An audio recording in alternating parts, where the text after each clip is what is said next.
Manchester United are reportedly in the final stages in advanced situations over the signing of Dutch and Ajax centre-back Timber. This is also coupled with a big story from the Daily Mail from Chris Wheeler and Sammy McBell that Harry Maguire could be on his way out of Manchester United, with this signing being close to confirmation. The agency of Timber posted a picture at an airport on their Instagram feed a few short hours ago with the caption "Deal closing in." That, with a number of journalists saying over the past few days, from done deal right through to advanced stages, could Manchester United be about to announce a signing of their first player under the stewardship and leadership of Erik Ten Hag? Smash that like button, leave your comments below, subscribe to the Football Terrace. Let's do this.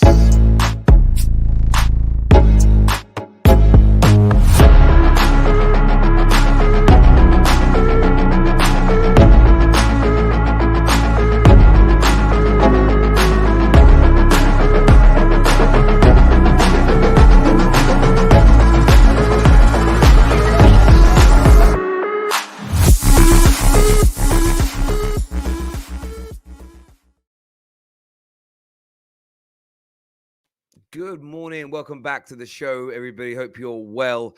A very early morning edition of the Done Deal Show, live for you with big breaking news surrounding Manchester United.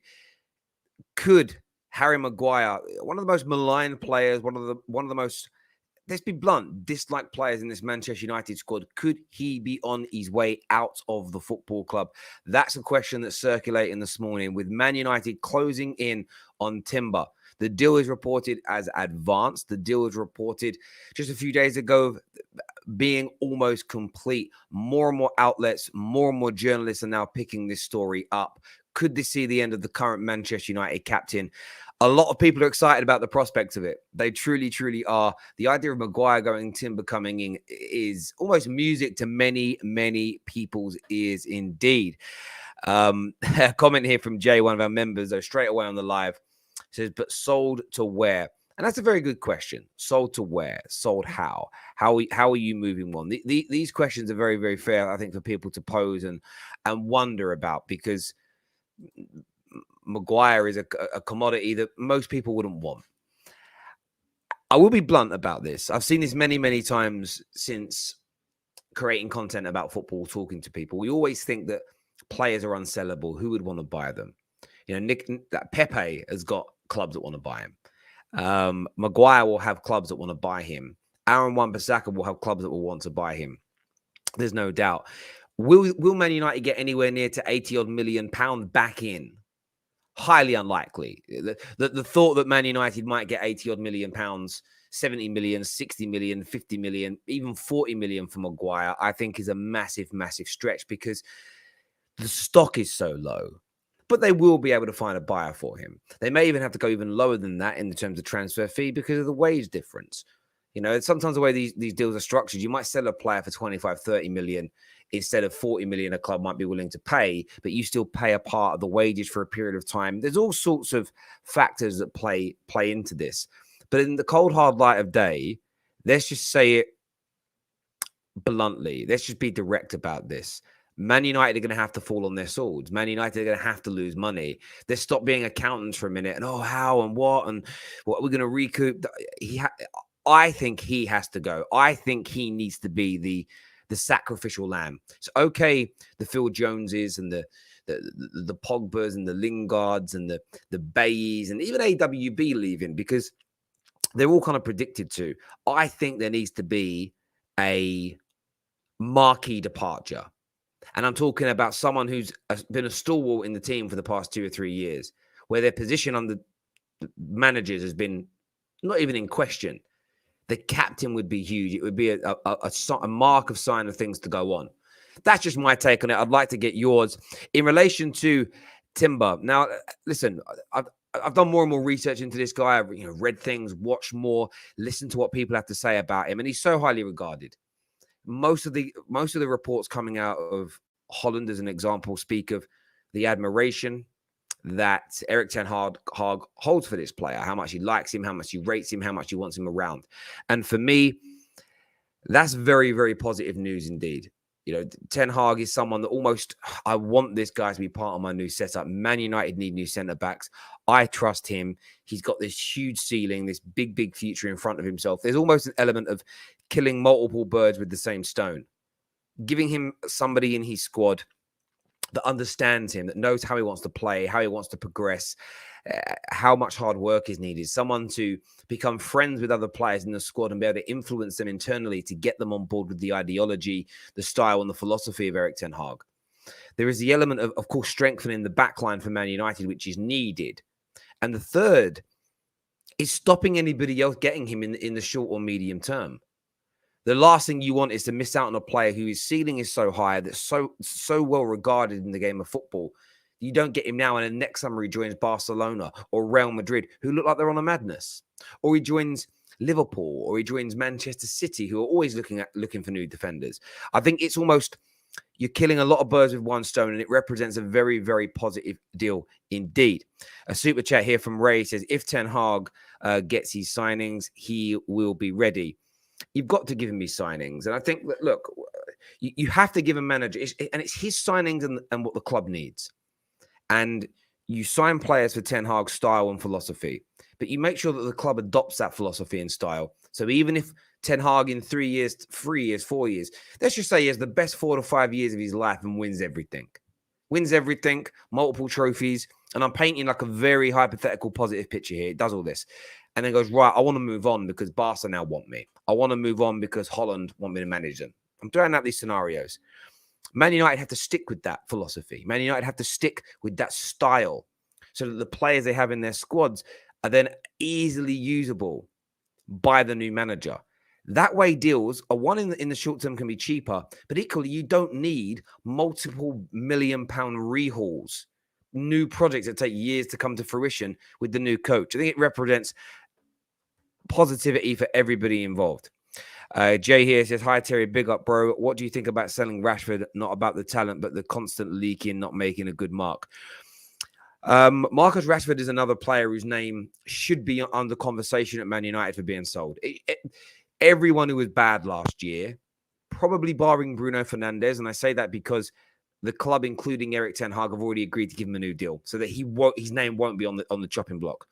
But Rashford, Maguire, AWB, Anthony Martial, I'm just naming a few at the top of my head. All their names need to be discussed around which one I don't think they'll get rid of all of them.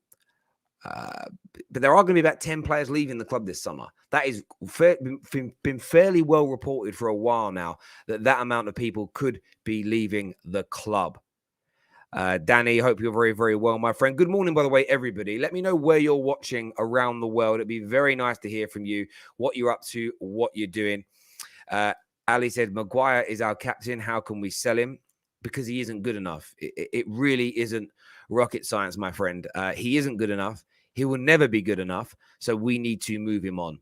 For me, it's as simple and as straightforward as that. I couldn't say it more bluntly if I tried. I really, really couldn't. He needs to move on. Everybody watching over on Twitter, by the way, do us a big, big favor and give us a retweet. Hit the like button over there as well. Good morning to everybody.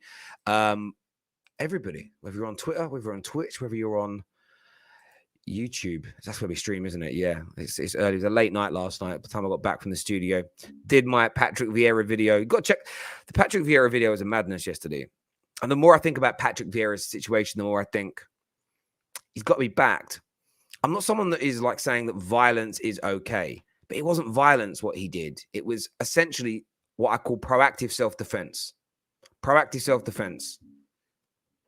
He had someone touching one shoulder. He had another guy in his face screaming and shouting. The day or two before, footballer was head butted on the pitch. Got to defend yourself. Got to protect yourself. Josh Smith here says, excited for Sunday. Come on, you Spurs. Make sure you're all tuning into our live match reaction on the terrace on Sunday. Got about 30 people in the studio. Big party to see out the Premier League season. Lots of great content coming your way as well. So make sure you're tuning in. How long does Harry have left on his contract? It's got to be 2 years. I swear we signed him in the summer of 2018, meaning he's been here 4 years now. But I will check that. I think there's a couple of years left. which is one of the reasons why his price would drop irrespective of his form. I want to say it's 2018. Did we give him an even longer deal? Oh my God, no, it's 2025. It's 2019 he signed. Yes, it's 2025. So he's got 3 years left. And from Man United's point of view, there's an option for another year. So it could actually be 4 more years if we extend. It gives Man United a little bit of leeway, but his market value currently sits at about £36 million. So if United pick up 25 million, I think they'll be lucky. I think they've just got to do it, in my opinion. Bastoni opinion. Yeah, I've read this story about Tottenham looking at him. Listen, I think managers like Antonio Conte, just like Pete Jose Mourinho, they want a certain style. They want a certain type of manager. My thoughts are always give them what they want. They typically, so far in their careers, neither have been or neither appear to be managers that are thinking about building something for a club that lasts for 5, 6, 7 years and is sustainable beyond them. That isn't really their way. They are very much, I want these players now to do the best possible things with now. So just give him what he wants. It's the one thing I'd say to Daniel Levy. Give the man what it is he wants. Maguire to Newcastle makes sense. 30 million. Be good for these to push them up the table. Listen, I could see a deal like that. I could see him going to a team of that size. I really, really could. You know, Aston Villa paid £25 million for Tyrone Mings a few years ago. Maguire is better than him. That'd be a good club for him. And Aston Villa, or Wolverhampton Wanderers, 25, 30 million. He'd do a brilliant job at a club like that. You know, he really, really would. If Maguire is sold, it could turn out to be a fantastic season. I think what it does by selling Maguire is I think there's a mood change with it. There's a mood change. There's a feeling change. There's an element of maybe we are about to start doing the right thing. Maybe we are about to start moving in the right direction again. That's the sense that I get from a lot of people. If Maguire goes, I'm absolutely going to have... Fair enough, Mian Marco. If that's what you want to do, get it done. Get it done, my friend. Make sure you're smashing like buttons this morning, people. Very important that you all get that done for us. Let's get this stream past 350 likes. It'd be amazing if you could help us in that way. Yeah, what the hell? What the hell is... Well, I started reading it. Sometimes I put the comments up before I read them. Maybe I shouldn't. Do me a favor, by the way. Come and check me out across my social media platforms. Scan this QR code that you can see on the screen right now and come and say hi. Billy T, welcome back to being a squad member of the Football Terrace. I appreciate that, my friend. Thank you very much indeed. I appreciate that. And we're waiting for confirmation of the venue, but next Thursday we may be having a bit of a Football Terrace away day, one of the first we're doing. We're just waiting to get some things signed off with some venues. And as and when that happens, squad members and above will be getting invited to those. So if you want to come to them, meet us, meet the guys, watch the content be made live in a number of locations across the UK, hopefully towards the end of this season and then going into next year. That's what we're planning for. Get yourself signed up now, my people.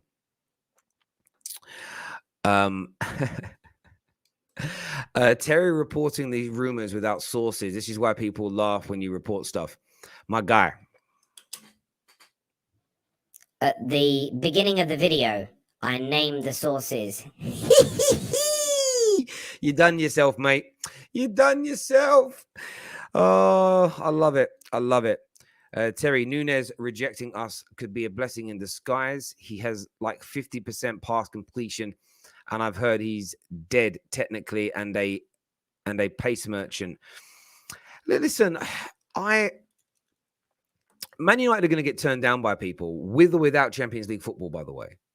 Man United have been turned down by people when we've been the best in the world. Alan Shearer turned us down when we were the best in England, one of the best in Europe. Gabriel Batistuta turned us down when we were one of the best in the world, one of the best in Europe. There've been a number of players that said, no, not for me right now. When Chelsea were on the ascendants, we lost Iron Robin to Chelsea. We lost another guy whose name I now forget. Midfielder for Chelsea. Mikel. Like we've lost out to players in the past. Yeah, it's not nice when you read you've been rejected. It's like, that's gutting. I kind of wanted him. But it really isn't something to stress yourselves about. It really isn't something to cry about. It really isn't something to get your knickers in a twist about. These things just happen. I suppose what it is, though, and I mean this with the utmost respect, it's generational. I've seen Man United. We got rejected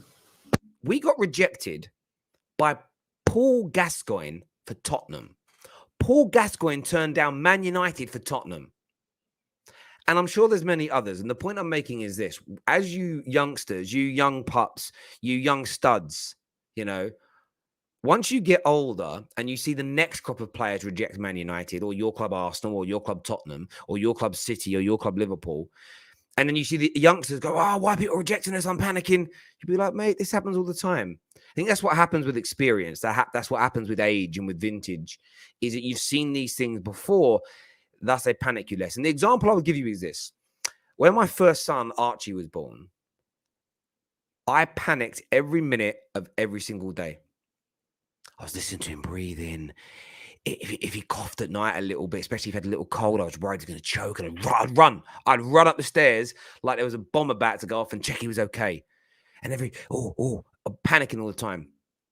With Jackson, I hear him coughing and spluttering in his bed. And I already know by the sound, I'm like, it's fine. You become experienced. You panic less. You understand what's going on more. And it's the same with football, especially in the transfer window. So many people panic every year. And I'm like, your mum and dad have just let you have Twitter for the first time, haven't they? Can we get a visual hairline update?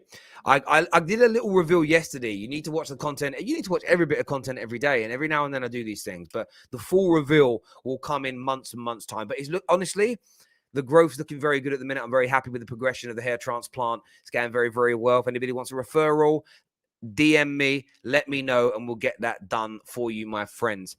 Let's have a look at some more of these comments here. Terry, I'm not being salty at all, but I genuinely don't rate him, and I'm glad he's rejected us. Oh, I'm not saying you're being salty. I'm just saying a lot of Man United fans are panicking about the idea of being rejected. I'm saying don't be, because it's so normal. It's unbelievable. It really, really is. Gazza's biggest mistake. Exactly. And you know, it's funny, like a lot of players that rejected us regretted it. Do you know what I mean? Like there are players that have left Liverpool in recent times for more money. Gini Wijnaldum, he regrets he did. He essentially rejected Liverpool even though he was there.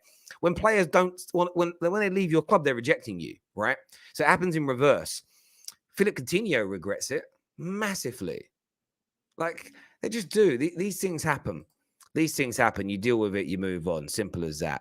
Where is he, Gal? I don't know. I'm like, Egal.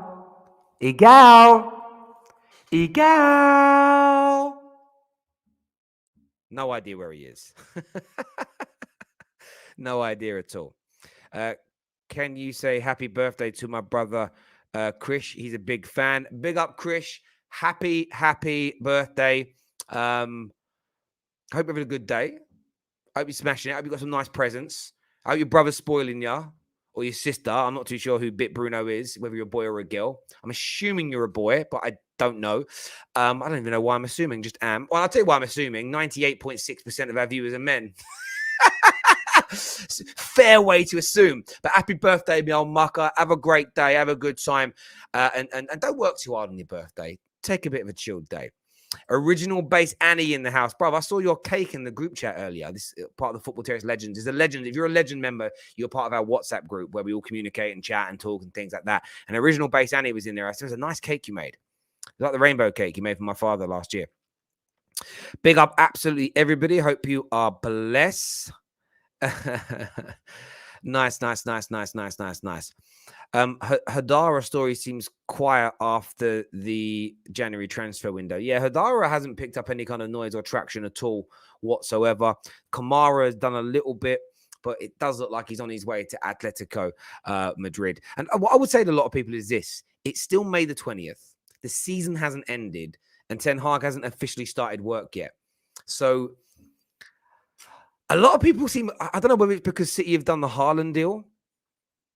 There's a lot of panic from a lot of people. Why have we done nothing yet? Chill. You got to remember, even though Man United have been catastrophic in the market, we did a stat 2 years ago. and it showed the average time from the end of the season. So how many days from the end of the season to club signing their main target that summer. And like Man United average, I don't know, it was like 67 days. But Liverpool and City were better than us, but theirs was like 55 days. So it takes time. Relax, baby. Relax is what you got to do, is just relax. Ben here says, unfortunately, to sell Harry Maguire, you need to find a buyer first. How that works, I'm afraid. Listen, there'll be buyers for Maguire. I just say that to people. That shouldn't even be a stress for fans. Maguire will find, like, Maguire isn't going to retire or sit in the stands for 4 or 5 years at Man United. He will move on. We all said this about Alexis Sanchez. We found a buyer. Listen, we found someone to buy Bebe. We found people to sign Obertan. We found people to sign Darren Gibson, Tom Cleverley. We will get a buyer for Maguire. I don't know what weird freak of a fool on a Twitter account that said we won't find a buyer. And we'll go, oh, yeah, it's true. Won't get a buyer. It's impossible. Listen, stop listening to idiots. United will find a buyer almost without a shadow of a doubt. They'll find a buyer. Yeah, someone bought Baram Jew from us. We sold David Bellion in the past. I'm just trying to think of other bad players that we've sold. God rest his soul. Somebody bought Liam Miller. Come on now. These kids that talk about, honestly, these kids that tweet things, they should have to pass through an adult first. So no, don't ever say something weird like that. They should have to. It's as simple as that for me. But there we go. Lukaku got a buyer. Everybody, exactly the same thing was said. The same thing was said about Lukaku. No, not going to find a buyer. We nearly made our money back on him. Dan James, we got a buyer for. It's peak, bruv. It's peak. No one's going to buy him. No one that knows ball. And then the manager that everybody says knows ball, that sits on a puffy, bought him. Listen, stop listening to idiot. Honestly, if anyone you follow that says we're not finding a buyer for Maguire, if you're still following them after reading that tweet, I worry about you. I worry about you. Why have that injected into your eye sockets? What a weirdness. What a weirdness. Maguire it might cost we might only get 5 million, but there'll be a buyer. That's my point here. Yeah, Butner. We found a buyer. How much did we sell Nick Butner for? Let's just Google this. Butner sold. Let's find this. His name was Alexander, right? Alexander Butner sold. Man United sell Alexander Butner. Bruv, we sold Alexander Butner in 2014 after he spent years out on loan, so nearly a decade ago, for £5 million. Okay? £5 million. I think we bought him for less than that as well. If we got 5 million for Butner in 2014, we're getting a little bit of money from Maguire in 2022. Believe you me. It's as simple as that. Terry, Manchester United fans are not even patient with transfers when the season hasn't even ended. Do you think they will give time to Erik Ten Hag? Great question. Massive question. And the answer is some won't. I've said this for a while now and I stand by it. There are a percentage of Manchester United fans that don't care about the club. They care about growing their popularity and their following on social media. Their hobby around football is their growth and their progression and how they look and feel. Legitimately, that is how they look at football without a shadow of a doubt. I see it, I hear it, I feel it all the time. There's a lot of Arsenal. I'll give you it's not just Man United, it's across the board. There's a lot of Arsenal fans that are very angry when they missed out on the top four. When you listen to what they say, I've watched their shows. When you read their tweets, they're more frustrated their prediction was wrong than their club missing out on the Champions League. It was all the crap I've gone through this season supporting this team and they let me down. What does that mean? I'll tell you what that means.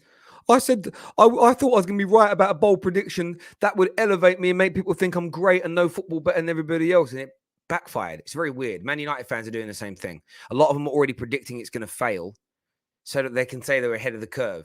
They're willing to take the heat so that they can be right. It's weird to me.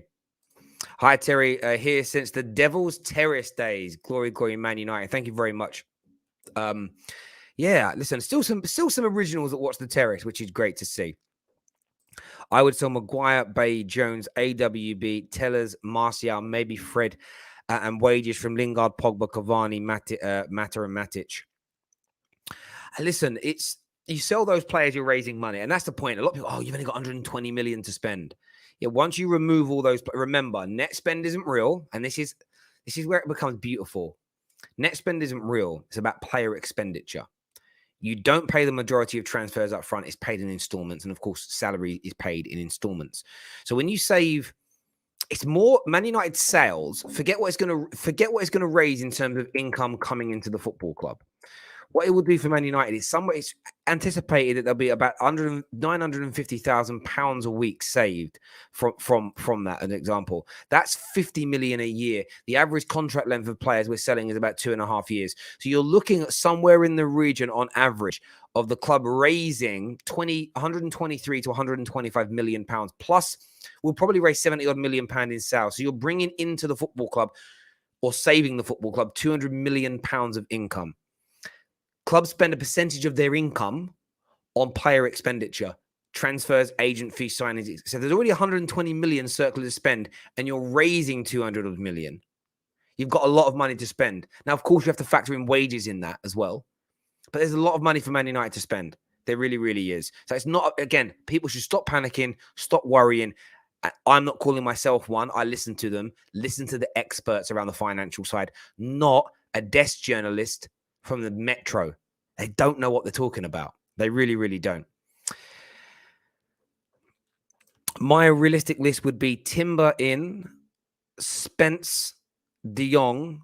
Tim. I think you mean Timber in at 25 million, De Jong 65, Sagnaia 2025, Anthony and Kunku, or maybe another CM. I mean, that's a decent list of players there, my friend. It's a decent list of players.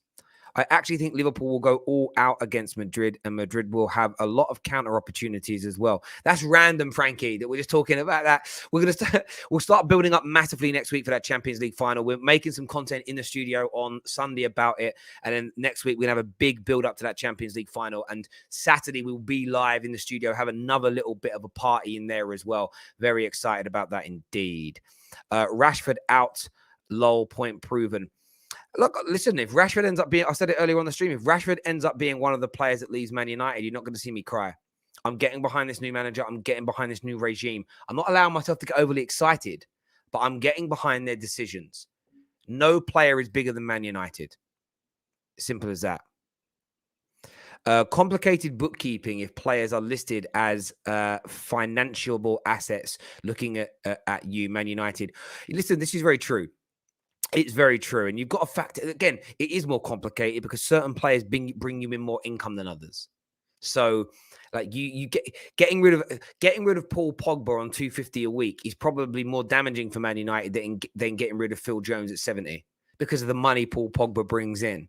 But the club has to stop putting financial decisions before the footballing decisions. And that's when Man United will see real growth. Terry, what do you think top four is real? Sorry, what? I really can't read that. Terry, what do you think top four is a realistic target because of squad? Yeah, look, top four has to be the bare minimum target for next year for Manchester United. It doesn't mean if you miss out, you sack the manager. So much context. If you win the Conference League and the FA Cup and come fifth, 1 point behind top four, playing lovely football and progressing, but just the teams in front of you were just that bit better, you don't sack your manager straight away. Like, you just don't. Context is needed, but it has to be a bare minimum. Man United need to be in the Champions League with what we're spending. It's as simple as that. Plus, you've got to be ambitious. You've got to be ambitious. You've got to want to progress. You've got to want to be able to move forward. Simple as that for me. It's actually quite comfortable on the fence. I'm chilling to see what happens. Absolutely. Listen, I don't want to make any bold statements right now. I haven't seen us kick a ball. There are Man United fans predicting we're going to be really good. Some saying we're going to be really bad. They've never even seen Ten Hag's teams kick a ball. Slow down. Hold your horses, Billy boy. Hold your horses is what I've got to say. Listen, if anyone wants to phone in, have their say this morning, I'm going to share the link now in the live comment section. I want to hear from you. Call in now. That link's going in now. I'm going to put it in there. We're gonna pin it up into the live comment section. Not even on 200 likes yet, though, people. Let's get that done. Everybody watching over on Twitter, I hope you're well. Please give this a little bit of a retweet if you're still in the house. Still quite a number of you watching it over there. Oh, someone sent me a tweet. Oh, it's Antonio Rudiger tweeting goodbye.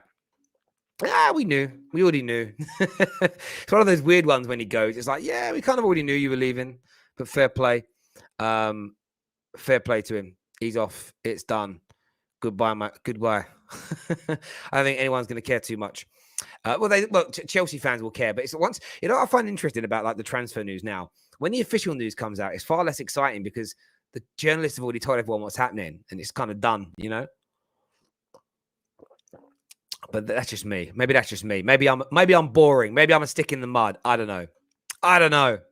But let's see here. Let's see. I think Ten Hag will get Champions League. I have no expectations next season, but the following I would expect to be in the mix. Absolutely. And I think that the big standard that I'm putting against him, and I'll be very consistent all summer with this, the big standard that I'm putting out there for Ten Hag is I want to see almost instantly the style of play. I want to see the football improve. I want to be entertained more. I want us to be far more competitive in the vast majority of the games that we play in.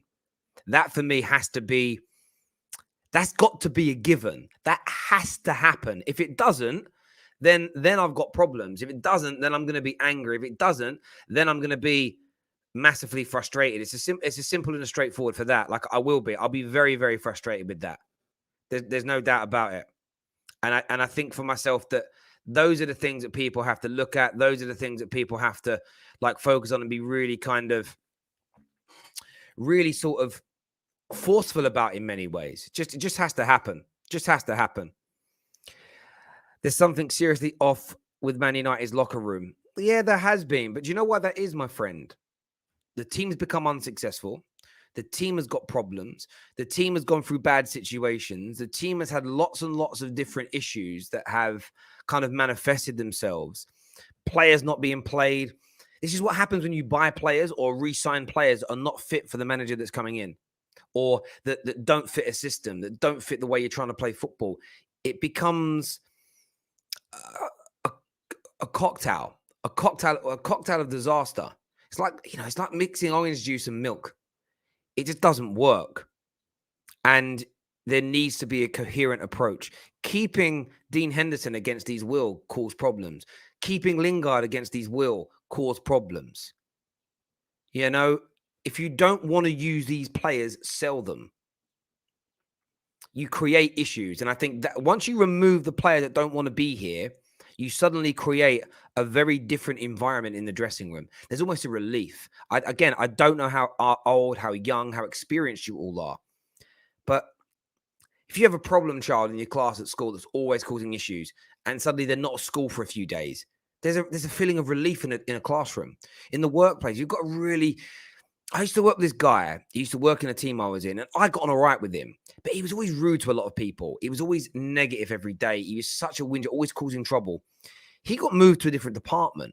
And I remember the first day at work after he'd gone, you could feel the relief and there was a nice mood. Like if anyone was having fun, he was like a fun police and an emotional Hoover. As soon as he left and was gone, the world changed for that team. And I think that's for me why I'm very much relaxed about these situations. I really am, because you can turn dressing room mood around very quickly. Young Tommy is coming on the show now to have his say with us. He's an Arsenal fan. What you got to say, my friend? I'm all right, man. I'm still deflated in it, but Timber, I think he'll be a good signing for you lot. Like I don't really know much about him, but I think he knows Ten Hag. Obviously plays with him at Ajax. He's going to bring him to Man United, which will be good for you guys. I'm happy for you guys, because you guys, after the season you guys have had, you lot deserve a fresh start and clean slate, and obviously new ideas. So I'm happy for you Man United fans. Like I'm happy for you, and you deserve to go to that next level as well. So I'm happy for you, and I think Timber will be a good signing for you. And I've never watched him, but I think he's only 20 as well. So I think think he'll probably, a lot of people, I think a few people said to me he's actually quality. I'm thinking, all right, cool. I think he'll suit you as well. And I don't think he's gonna struggle. So I think he'll suit you to the Premier. I think he'll suit you to your team. Yeah, I hope so. Look, there's a lot of things being said about him. I've read some good things. I've watched a lot of good content about him. I've watched him play a few games. Very talented, very versatile as well. So can play left or right side of that back line, which is key. He can play across the back line if and when needed. And sometimes you need that. It could be a case of there's injuries to a few positions. Listen, we need you to step into a right back role for a game. He has the capabilities of kind of doing that. And that's what's really, really key. And for me, I'm excited about it. And, if we have a back line next season, under Ten Hag of Varane, Timber, and Lindelof as the main three, with one of the younger players like a Mengi as the kind of backup, I'm quite excited about that because what I think a lot of people are forgetting is Man United haven't had a structure for a long time. Man United haven't had a solid structure where the team plays in a cohesive way that helps protect one another's positions with a strong midfield in front, with solid banks and lines in front of them. We won't be penetrated half as much, in my opinion, irrespective of the players that we have in the team. But if we improve the players as well, that'll be good for us. Tommy, really appreciate. I'll tell you, one more thing. What's your expectations for next season with Ten Hag? Like I said, I want to see the style of football improve almost instantly in the same way Eddie Howe did at Newcastle, in the same way that Patrick Vieira did at Crystal Palace. I want to see us be far more competitive. Fluid as well. I want to see us be more competitive. I want to see us be favourites in the vast majority of games we play in because of our squad. And what I want to see develop over the season is when we're playing Chelsea, when we're playing Arsenal, when we're playing Tottenham, when we're playing City and Liverpool, I want to get a feeling. Maybe it wouldn't be straight away because of how we've ended the year, but I want to have a feeling when going into these games, we have a chance to win today. That's first year expectations for me. I can't wait to see Ten Hag's first Manchester derby next season. I actually can't wait to see his first Manchester derby. Oh my days! I hear you, bro. It'll be very, very interesting. I'm worried as well. I'm worried about you guys as well because with Ten Hag, I am worried. Because we still have this joke of a bunch. I am worried. So, yeah. I hear you on that, my guy. Tommy, thanks for coming on, mate, and having your say. Top man. Thank you. The Devil's Advocate, long time no see. He says overlapping fullbacks will be detrimental to Erik Ten Hag's philosophy bearing fruit. Timber can be one of those two fullbacks, is what he has got to say there. Cameron says no Arsenal fan will ever be happy for United. Young Tommy is crazy. I hear. Listen, I kind of hear you on that. But each to their own, I say. Each to their own. Is that realistic given how weak-minded these players have proven to be? I think it is realistic because the thing is with these fragile minds is it can change around very, very quickly. It really can change very quickly. If Ten Hag is the manager that he's been touted to be, so much of it is man management. So much of it is about building confidence into these players. Now, yes, they've signed some new players. Dan Burn, Bruno Guimaraes. They signed others, and I forget some of their names now. Chris Wood. Think about the names of players they signed. Look how much more confident Newcastle play football now. That team, well, I swear they didn't win any of their opening 14, 15, 16 games. They were pants. And they were, since Eddie Howe was appointed, only two teams, City and Liverpool, have been better than them in the Premier League in terms of wins and points generated. And when you actually watch them play, it's very good football. Yes, some of that was style. Yes, some of that was a system. But their mentality shifted. They became confident. The kind of ball drills we do, the kind of work that we do. Now, I'm not happy that Man United players are always kicking off about the coaches. But if we get the mindset right and they start working hard, this team can win. This team, when this team was in form under Ollie, it competed against those teams, right? So imagine with a better manager, with better players coming in, there's no reason that shouldn't be an expectation. I didn't say beat them all. I just said I want a feeling that we can win today. That's been one of the most painful things as a Man United fan, irrespective of not winning trophies. Going into games against City, against Liverpool, against Chelsea, going into that game a few weeks ago against Arsenal, and having absolutely no hope of winning. That has to change. And like, people think about, no, I've got to win trophies. Until we have hope of beating those teams in one-off games, you've got no hope of winning a trophy. You have to have big expectations for the end goal, but you have to be realistic about what's in the middle. You simply do. Heard United are in for Bastoni, would be world class. See, I heard that Bastoni was linked to Tottenham. I haven't seen a Manchester United link. I've just searched it there. It's mainly the Spurs channels that I see linked to him. Alistair Gold kind of put that out as an example. I haven't seen any Man United links, but maybe I just haven't read that particular newspaper, my friend. But thank you for the heads up.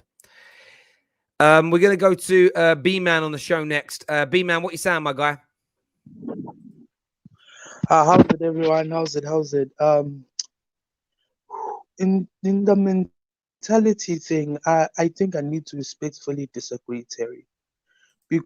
Because, like, if it was the last two managers, Oli and Mourinho, I would say, okay, you have a point. But, like, the last time, I think last year we talked about the same thing.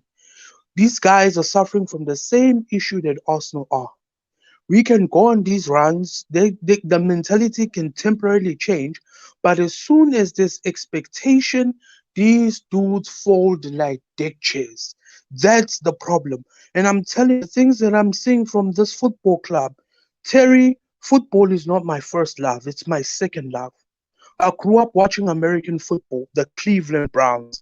Go and ask any American, they will tell you that team, that's what true despair is. All right. I have seen it. And the signs that I'm seeing, the things that I've seen from that team for the past 20 years, this is what hurts. I'm seeing the same signs from especially Man United and Arsenal, where our fan base, sadly, or like, this is the saddest part. Our fan base, your fans, we're always trying to look like we're in a deep tunnel. We're trying to search for that little glimmer of light, not lights at the end of the tunnel. But the reality is, we're trying to drive out the tunnel, but the reality is we're just going deeper and deeper and deeper into the abyss. Like, we need drastic action. I'm sorry, a manager and a couple of new players is not enough. Let me cut in. What type of... I get what you're saying. I don't disagree. We're in the abyss already. I don't think we're going into it. I think we're in the abyss. No, we're going deeper. Okay, cool. We are going deeper. B-Man, stop. I need to ask questions because I'm confused. Okay, sorry. So what actions do we need to take that we're not taking? That's what I'm confused about. So let me break this up. Ten Hag's coming in. We're getting rid of a hell of a lot of players. We're changing lots of senior members of management at the football club. Recruitment team is changed. All of that's happening. Do you think none of that works without removing the Glazers? What is it? Like, what are we not doing? I'm confused now, my guy.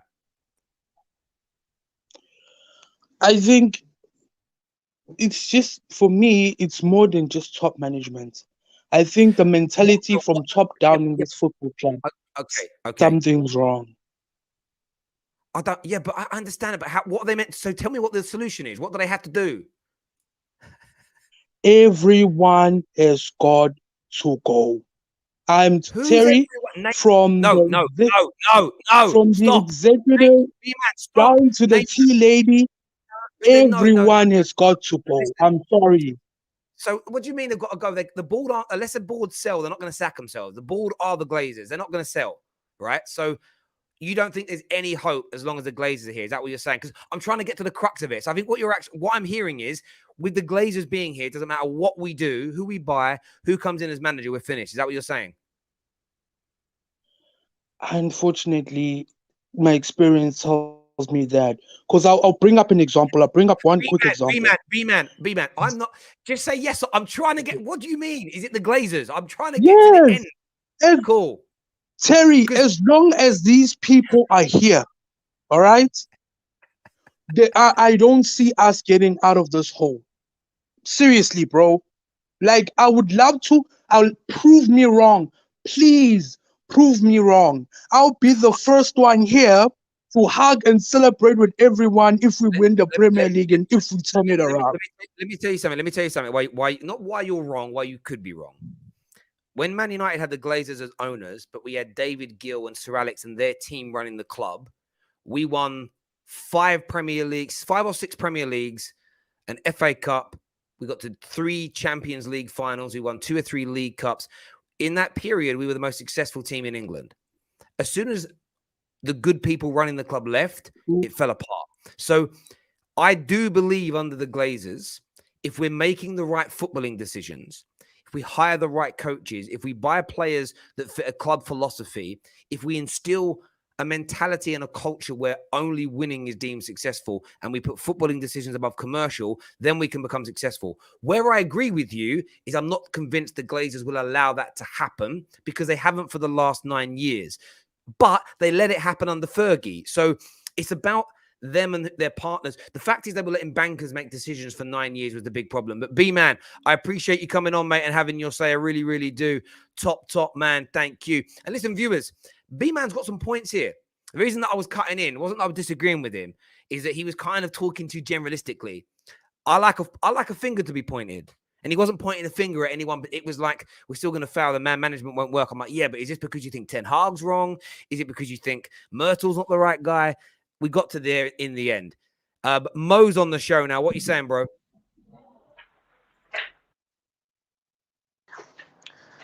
Just a quick one. I was listening to a show earlier about Harry Maguire. I think for him, it's time to part ways, Terry. I think with the Timber deal, we've got Varane now, Lindelof. These players are more suited to play that Erik Ten Hag style of football. I don't see Harry Maguire having a future at Man United. He has to be moved on some point. What I'm hearing is it's going to be probably next year, not this year. But like you said, Terry, he needs to be moved on. We're going to have a new captain, or we should have a new captain. I'll be very surprised if he's not, and I'll be very surprised if Harry Maguire is still the captain under Erik Ten Hag, because for me, it's more about a symbol thing. If Harry Maguire is still the captain under Erik Ten Hag, a lot of United fans thinking, hold on a minute, is this the same? Is this the same road we're going down in? I thought this is a new venture, a new avenue, a new chapter. Why is this guy still? And this guy, honestly, represents, for me, unfortunately, he represents the last 4 or 5 years at Man United. Bottlers. Mate, I couldn't agree with you more. And I think sometimes the representation of a player, how that player makes a fan base feel and behave, is also very key as well. And I think that if you're going to strip him of his captaincy, with what we've seen from Maguire in his fragile mind state, he has to be moved on. I think you take the captaincy, you remove the player, and you move the captaincy on. You send him on to pastures new, and you move forward as a club. That would be my view. That's what I would do personally. Now, if you're in a place of work and someone's your assistant manager, and you're like, listen, I'm taking that away. I'm going to essentially demote you. They can't stay in that team because there's embarrassment, there's frustration, there could be a lack of respect from other people. If that person if he isn't playing either, because if we sign Timber, he isn't playing centre back alongside. So if he's suddenly on the bench, lost the captaincy, that is again that could create that poison in the dressing room that we've had from other players. So if we take the captaincy, he has to go. Can I add one thing, Terry? Yep. Look, for me, Harry Maguire, Luke Shaw, Aaron Wan-Bissaka, these kind of players need to be moved on. They can be squad players, of course they can.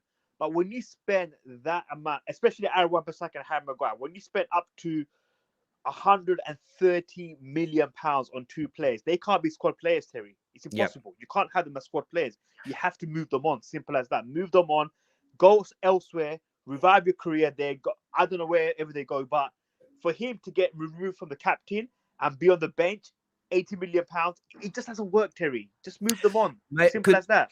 Could not agree with you more, Mo. Thanks for coming on, mate, and having your say. Top man, bro. Thanks, Terry. Speak to you again soon.